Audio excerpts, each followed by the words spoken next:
Michael on the Nothing for Granted podcast today. Who are we? I know. But today I'm going to be talking to you guys about the Instrumentl Database, what it is.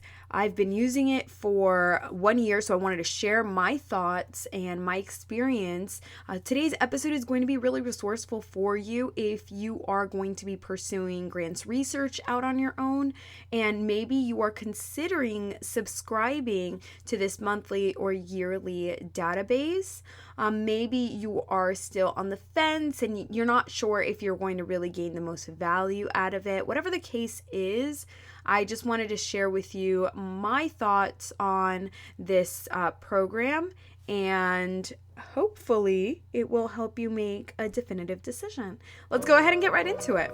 Welcome to Nothing for Granted, a space for aspiring grant writers who are tired of feeling undervalued, underpaid, and overworked by your understaffed nonprofit. Hi, my name is Eliana, grant writer, grants consultant, and freelance coach for Christian entrepreneurs.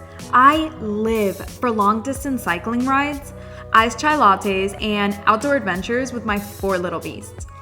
I teach you grant writing strategies and freelance tactics that set you apart when launching and scaling your Holy Spirit-led business.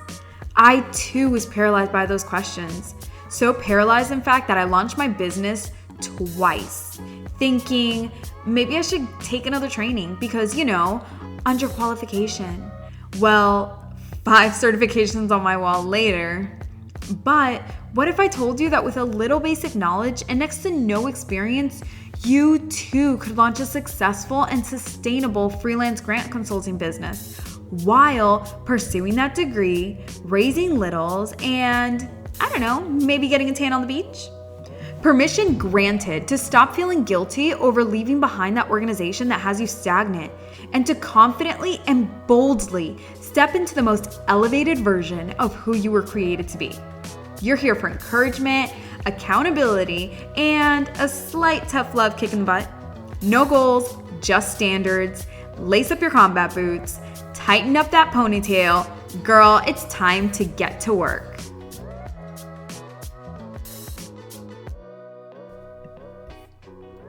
Okay, so we have 2 months left of 2021. I know I am not trying to scare you. I'm just trying to, again, be that little kick in the butt that you probably need. I want to touch base with you and find out, how have you mounted up to the New Year's resolutions and the goals that you had set for yourself at the beginning of this year?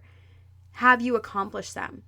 Do you feel like you have done enough this year to say, you know what? Yeah, the growth has been real. There's one thing that I do at the end of every single year, and I really take inventory of my growth, my mental growth, my spiritual growth, my growth as a parent, and of course, my business growth that is super hugely important to me. How have I grown this year? And if you are saying, you know what? I have some room. There's things that I wanted to do. I really wanted to feel like I was gaining momentum with this business, and I've just been lollygagging. Well, then I want to encourage you. You have a 7-week course at your fingertips. We have 2 months left of the year, and this is a 7-week course. Talk about timely, where you can learn A to Z exactly how to launch your own freelance grant writing business.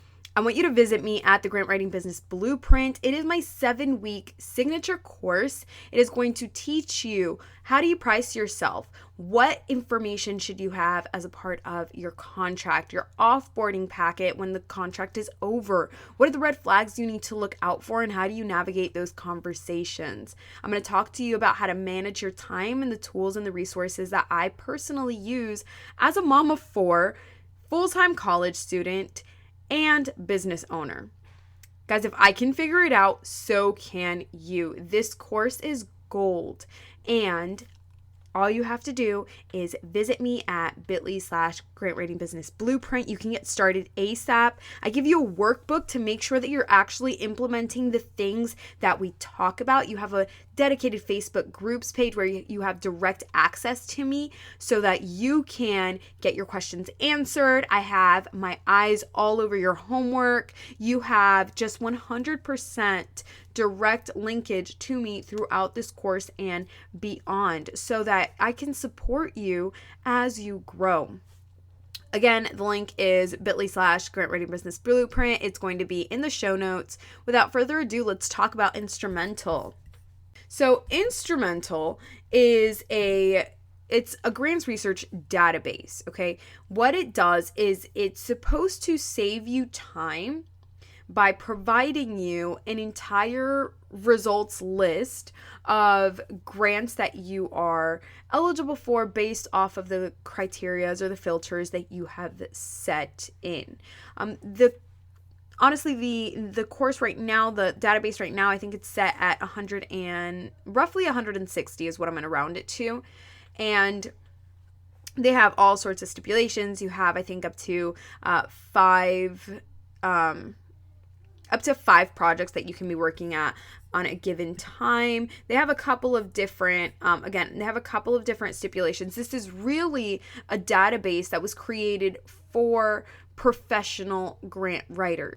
And you guys know here that at the Nothing for Granted podcast, that is my audience. Okay, so Instrumentl claims to be the most up-to-date grants database out there. They focus on relevancy.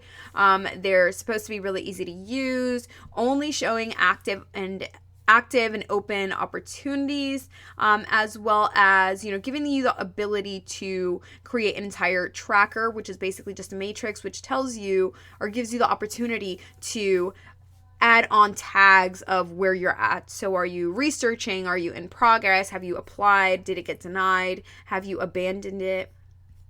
Types of grants that they have on here are corporate grants, federal grants, state grants, private foundation grants, community foundations, clubs, and societies. And it is, because you guys know that I do work with a lot of international grants, they do actually have funding opportunities for international nonprofits. So that's just kind of a really quick run through of the Instrumentl database and what it is.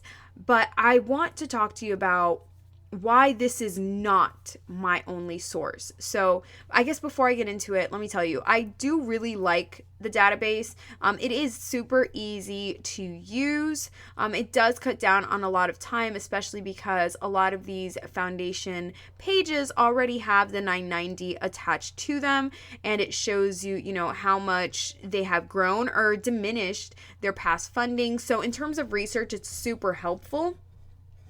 But at the same time, this is not my only source for grants research, because especially it is friendly for nonprofits, right? It can't even be friendly for individuals maybe seeking like research funds, or just like in academia in that aspect. It can be really resourceful, but for my for-profit businesses, I just do not find that it is as beneficial. Okay, I also, just due to the strategy that I have created, really start using Instrumentl towards the end of my grants research, because I like to start my projects by starting off regionally first. So I'll look into their cities first, really local, and then start working my way out. So that is how I like to do my grants research, and kind of leave Instrumentl towards the end part of my process. Again, just because it allows me to really work within the local community first. It gives the nonprofit the opportunity to make themselves acquainted if they haven't already done that. So just start building those relationships within the communities that they serve first, and then start working my way out. I also like to filter Google, and I know that this is really frowned upon. I have even talked about, you don't want to spend hours on Google researching, but if you know how to use Google effectively, it can actually be a great help. And how I do this is I like to filter the information by time. I filter it down within the last month, and then I work my way down into the last week, and then etc. Why do I do this? Because information on the web comes out so fast and so frequently that I can't just wait for databases, whether it's grants.gov or Instrumentl or GrantWatch, to just wait for them to actualize and update. I would much rather try and get ahead of that curve and see what information I can find out online. And that way I know that I'm maintaining active and really just trying to maintain relevant to whatever information is coming out there. So overall, do I like the Instrumentl database? I do. Feel like it's pricey. It is probably one of the bigger overhead costs that I have in my business. I have been able to split that cost up with another grant writer, and that kind of helps alleviate some of that stress. But if you are going independent, you probably don't have that ability just yet. So I do just want to let you know it's $160 a month, and I believe you can cancel it at any time and then rejoin. The only thing with that is if it's $160 right now, for example, who's to say that in 2 months' time when you return, it's not going to be at $200? So you just have to be mindful of that.